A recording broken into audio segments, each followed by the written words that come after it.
इधर वर्षा को घर में ना पाकर माँ बाप परेशान हो गए। वो बौखलाए से इधर उधर वर्षा को ढूंढने लगे।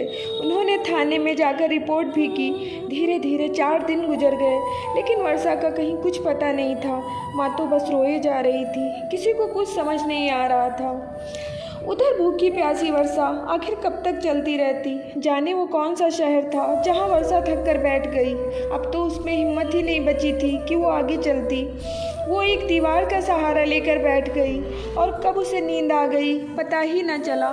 उसकी आंख तो उस समय खुली जब किसी ने उसके पास आकर कहा, मैडम उठिए, आपको जाना कहाँ है, शाम हो चुकी है। मगर वर्षा तो बस फटी आंखों से उस शख्स को देखे जा रही थी। उसने कहा क्या, ये तो वर्षा ने सुना ही नहीं। तब उस शख्स ने हाथ पकड़ कर वर्षा को उठाना चाहा। अरे आपको तो तेज़ बुखार है, कहाँ रहती हैं आप, और इस तरह यहाँ क्यों बैठी हैं। मगर वर्षा के होठों पर तो जैसे ताला लग चुका था। आप मुझे ऐसे क्यों देख रही हैं, मैं सच कह रहा हूँ। बहुत बुरा शहर है ये, यहाँ तो दिन में भी हादसे होते रहते हैं, और अब तो रात होने वाली है और आप अकेली हैं। आखिर आप कुछ बोलिए तो सही, आप मुझे ऐसे घूर घूर कर क्यों देख रही हैं। यही तो मैं पूछना चाहती हूँ बादल, कि तुम मुझसे ऐसा मजाक क्यों कर रहे हो। मुझे पता था बादल, तुम एक दिन ज़रूर आओगे। भगवान ना इतना भी बेरहम नहीं हो सकता।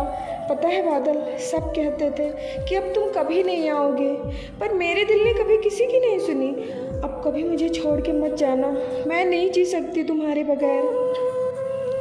वर्षा पागलों से कभी उसके चेहरों को छूती और कभी हाथों को हाथों में लेकर चूमने लगती। उसे तो यकीन ही नहीं हो रहा था अपनी आंखों पर। ये हकीकत थी या सपना, क्या वो वाकई बादल था या फिर वर्षा का वहम। वर्षा तो अब तक यही समझ रही थी कि वो सपना देख रही है।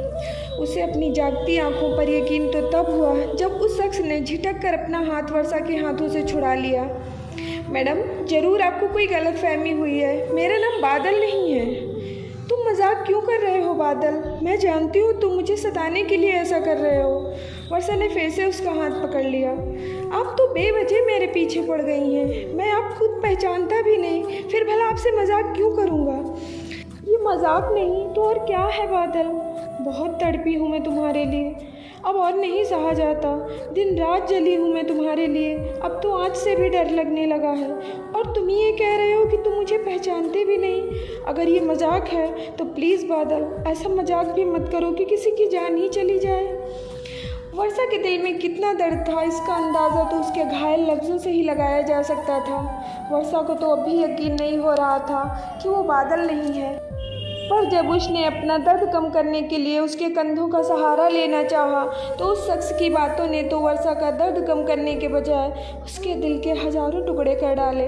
देखिए, आप खुद भी तमाशा बन रही हैं और मुझे भी तमाशा बना रही हैं। मैं आपसे कितनी बार कह चुका हूँ, मेरा नाम बादल नहीं है। आप बात को समझने की कोशिश क्यों नहीं करती। माना कि आपके बादल की सूरत मुझसे मिलती होगी, पर मेरे जैसे इस दुनिया में न जाने कितने लोग होंगे। इसका मतलब ये तो नहीं आप हर इंसान को बादल समझ बैठे।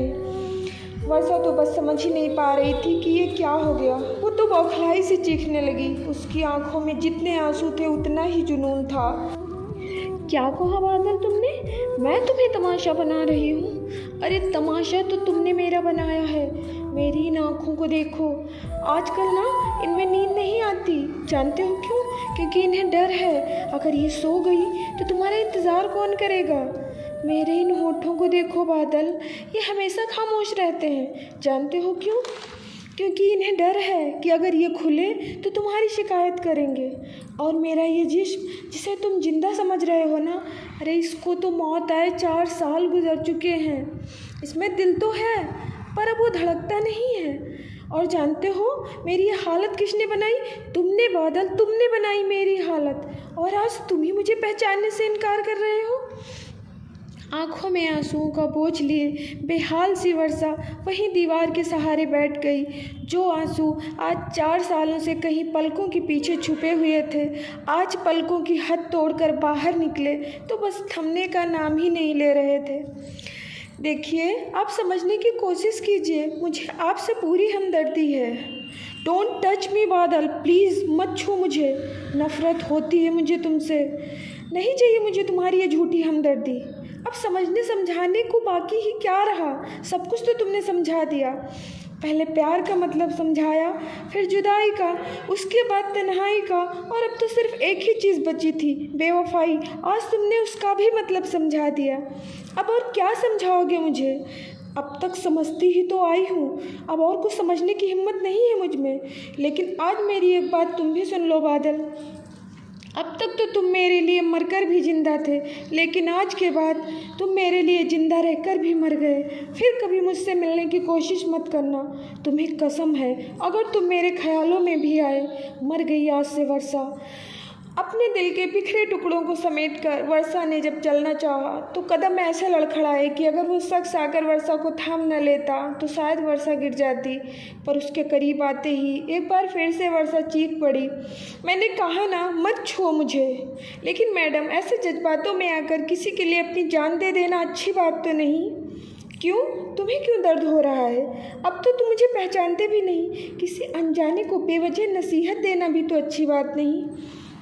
वैसे भी मैं मरूंगी नहीं, जिंदा रहूंगी, तुम्हें याद आने के लिए, तुम्हारी बेवफाई की शिकायत करने के लिए, तुम्हें ज़माने में बदनाम करने के लिए, वर्षा के लिए। अब वहाँ एक पल भी रुक पाना नामुमकिन सा लग रहा था।